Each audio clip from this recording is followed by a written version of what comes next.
नाज़रीन, अहम ख़बर अवां खे ॾियूं पिया। साइफ़र केस में पीटीआई जे बानी शाह महमूद कुरैशी खे 10 साल कैद जी सज़ा ॿुधाई वई आहे। ऑफिशियल सीक्रेट एक्ट तहत क़ाइम ख़ास अदालत जे जज अबुल हसना ज़ुल्करनैन साइफ़र केस जो मुख़्तसर फ़ैसिलो जारी कंदे पीटीआई जे बानी शाह महमूद कुरैशी खे 10 साल कैद जी सज़ा ॿुधाई। फ़ैसिले ॿुधाइण वक़्तु बानी पीटीआई शाह महमूद कुरैशी बि अदालत में मौजूदु हुआ। ज़रीन जो चवणु आहे त बानी पीटीआई शाह महमूद कुरैशी पारां 342 जे बयान जे सवालनामनि ते सही करण खां इनकार करे छॾियो आहे।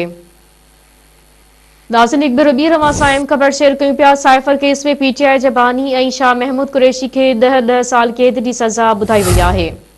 ऑफिशियल सीक्रेट एक्ट तहत क़ाइम ख़ास अदालत जे अबुल हसना ज़ुल्करनैन साइफ़र केस जो मुख़्तसर फ़ैसिलो जारी कंदे पीटीआई जे बानी ऐं शाह महमूद कुरैशी खे 10 साल कैद जी सज़ा ॿुधाई। फ़ैसिले ॿुधाइण वक़्तु बानी पीटीआई ऐं शाह महमूद कुरैशी बि अदालत में मौजूदु हुआ। ज़रीन जो चवणु आहे त बानी पीटीआई ऐं शाह महमूद कुरैशी पारां 342 जे बयान जे सवालनामनि ते सही करण खां इनकार करे छॾियो आहे।